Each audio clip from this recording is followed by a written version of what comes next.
If you have been using OpenClaw for the last few months, I have some news for you. Your favorite agent just got a major upgrade. And it is not from Anthropic, it is not from OpenAI, it is from an open source lab called Nous Research. And the project is called Hermes. Here's the one-line pitch, and I want you to listen to this because it's the part that broke my brain when I first saw it. Hermes is improving open source AI agent with a built-in learning loop. It learns from your interactions, it refines its own skills, it builds a deeper understanding of who you are over time. Stop and think about that. Every other agent you have used, ChatGPT, Claude, OpenClaw, Cursor, all of them. When you close the tab, the memory is mostly gone. You re-explain yourself every single day. Hermes is different. It writes internal notes for itself, updates its own skill files, and rewrites pieces of its own configuration based on how you use it. In this video, I'm going to show you what Hermes actually does under the hood, how the agent loop, and how memory systems actually work. And 4 hands-on use cases straight from the docs that the developers among you are going to want to try this over the weekend. Let's get into it. First, let's clear up what Hermes is. Hermes is not a prompt wrapper. It is not a chat UI with a system prompt glued on top. It's a full open source agent runtime with multiple entry points. There is a command line interface, an API server, and a messaging gateway. That means you can talk to it from your terminal from another app over HTTP or from a chat platform, all hitting the same agent. Under the hood, it combines 6 things into one package. First, browser automation. It can actually drive a real browser. Terminal execution. It can run shell commands. File operations, read, write, edit on your own machine. Memory, persistent across sessions, not just one chat. Skills, reusable workflows it can build for itself. Scheduling, a real cron subsystem so it can run jobs in the background. The architecture is layered cleanly. Your request comes in through the CLI or API. It hits the agent core, which generates prompts, calls the language model, executes tools, handles retries, and this is the part I love.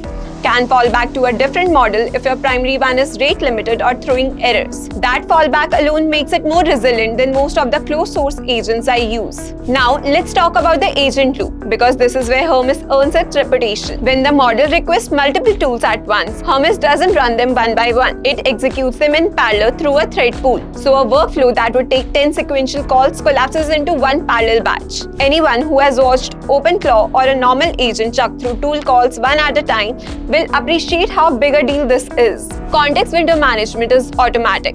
Once your conversation exceeds 50% of the available context, Hermes compresses the older messages but preserves the recent ones and keeps related tool calls grouped together logically. You're not babysitting token count. State lives in a local SQLite database with full text search. So, the agent can actually query its own past sessions and pull back relevant context. That's already more sophisticated than most memory features you have seen. But the real magic is the 2 markdown files, 2 simple files. MEMORY.md, general facts the agent has learned. USER.md, your specific preferences. These get injected into the system prompt at the start of every new session. So when you tell Hermes once that you prefer CSV outputs, British, English, and concise executive summaries, it writes that to user.md. Next week, next month, next year, you open a fresh session and it already knows. No reprompting, no copy-paste system prompts, it just remembers. And on top of that, Hermes supports skills as a procedural memory. A skill is essentially a reusable workflow the agent creates, updates, or deletes on its own as it learns from you. Think of it as the agent writing its own little function library while it works for you. A quick warning from the doc. Hermes is evolving fast. If you are using it for serious work, pin the version. Otherwise, an update can break a configuration you spent hours getting right.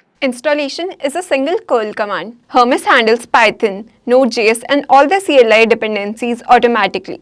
One thing to note, native Windows is not supported. If you are on Windows, run this inside WSL2. You have to run this command. This takes about a minute. The installer checks your Python version, sets up a virtual environment, installs the Hermes CLI, and adds it to your path. On macOS, use /bin/bash. The default shell is ZSH. And bash may not be in your path, but it lives at /bin/bash. You have to follow the prompts, choose the model of your choice. For now, I have selected the Gemini one. You can go with the Llama or any other model of your preference. I'll go with leave unchanged. Then I'll select the keep current local. You can select any of the apps like Telegram, Discord, and etc. I'll skip for that now. You can select any of the tools available and After that, the Hermes chat will be ready to be launched. Once it is done, you can reload your shell. You can also run the diagnosis command to make sure everything is wired up using the Hermes doctor. Everything green? Perfect. Now let's pick our model. For that, you can use the Hermes model one. Now you can see the Hermes agent has been started. Now everything green? Perfect. Now let's pick our model.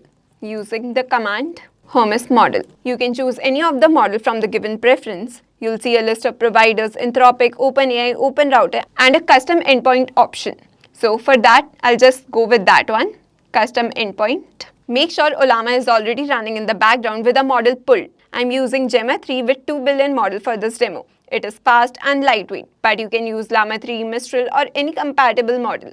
Leave the API key field blank and just hit enter. Then select your model from the list. You can see my current model is Gemini 2.5 Flash and the active provider is Google AI Studio. Now let's run a quick sanity check.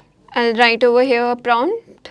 You can see that it is alive. Now let's set up a production ready configuration. Hermes keeps secrets and settings in 2 separate files. A clean pattern that is worth borrowing for your own projects. Secrets like API keys go in .env file. Non-sensitive settings go in config.yaml file. So let's look at those.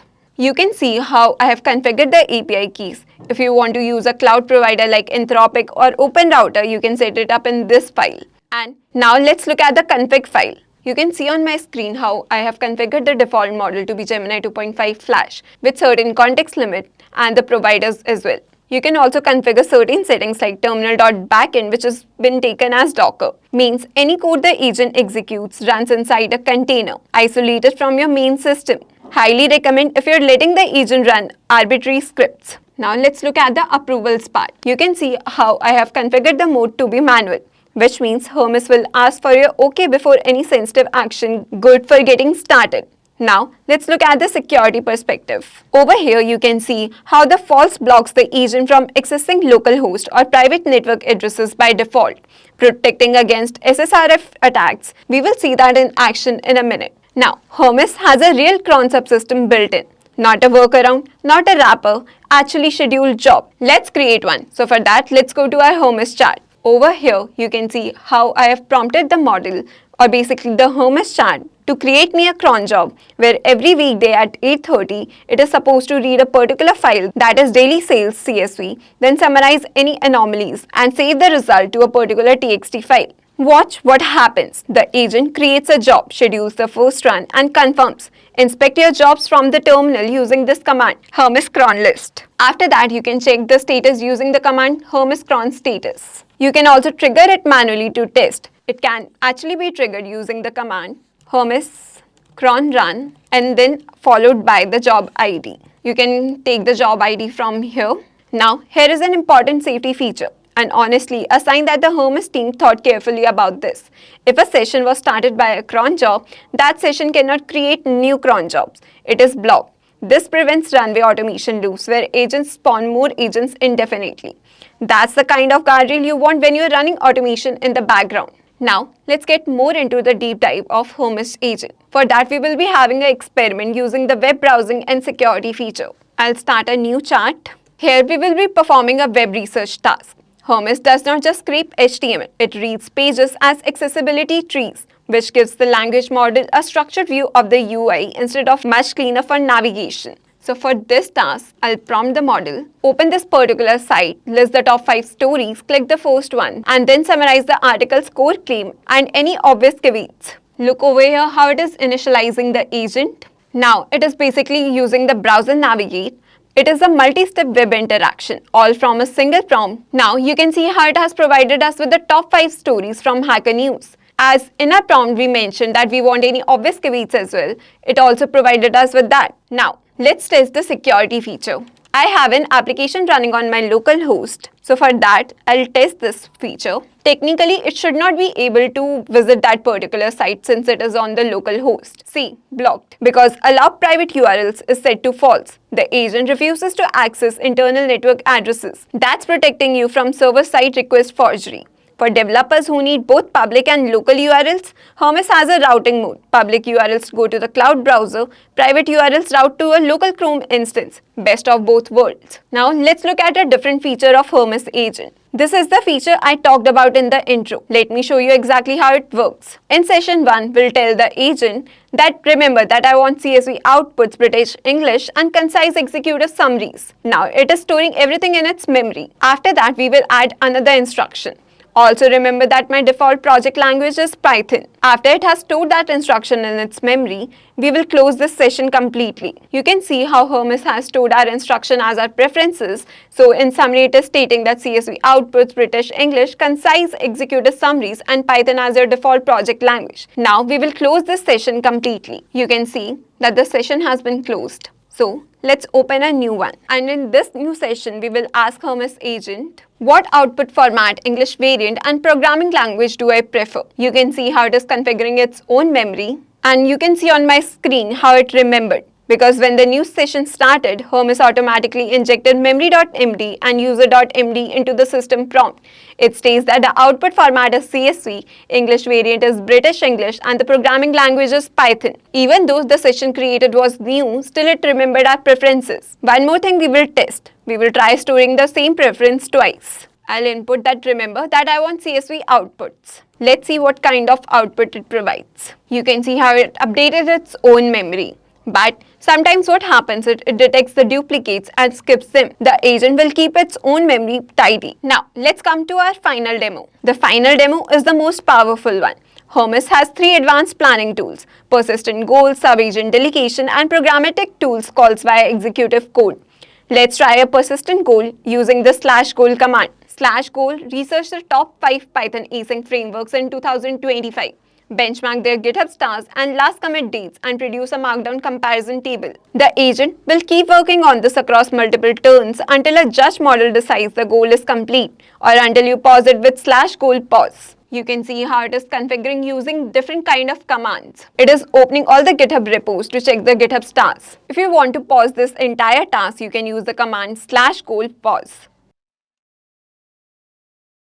You can see how it came across an obstacle. But instead of failing and stopping the entire task, it is having a certain fallback situation. It says that I'll verify the correct repository paths for these frameworks and retry fetching the information. So instead of having only one method to find out the results, it is having certain fallbacks as well. Since you are scraping the GitHub platform to count the number of stars a particular repo has, it is failing a particular task. So for that, let's pause this task for now. Now, you can see how it provided us with the top 5 Python async frameworks, including their GitHub stars and last commit dates. Now, for code execution, instead of going back and forth with the model 15 times to gather data, you can ask it to write a script that calls multiple tools in one shot. Now, for code execution, instead of going back and forth with the model 15 times to gather data, you can also ask it to write a script that calls multiple tools in one shot. What would take 10 to 15 model turns will run in a single turn.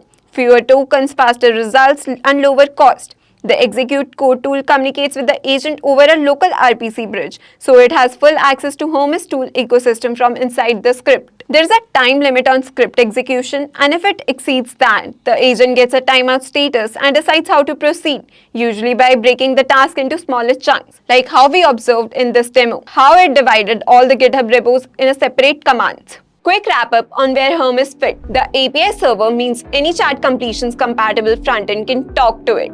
There is a Python library for embedding it in other applications. And this is interesting. You can expose Hermes itself as a model context protocol server, so other agents can use it as tools.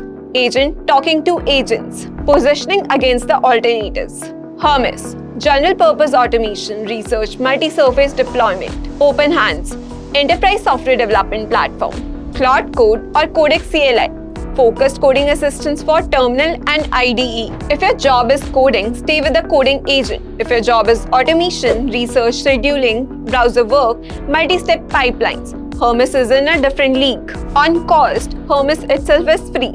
MIT licensed, your real expenses are model inference, cloud browser, sessions and sandbox compute. Use provider routing policies to optimize for price or latency. And budget separately for benchmark runs because those eat tokens. So that's Hermes, open source self-improving. A real agent loop with parallel tools, persistent memory, real cron sandbox code execution, and a security model that actually thought about SSRF. If you have been on OpenClaw, you don't have to leave it, but you owe it to yourself to spin Hermes up on a Saturday afternoon and see what an agent that remembers you feels like. Use it with discipline. Spin your versions, grant only the privilege a task needs. Test both happy paths and failure modes. And keep your personal benchmarks separate from the official ones. Your real workflows are not synthetic. If this was useful, subscribe to the YouTube channel. If you want me to build something specific with Hermes agent, drop a comment and I will do a part 2 of this video. See you in the next one.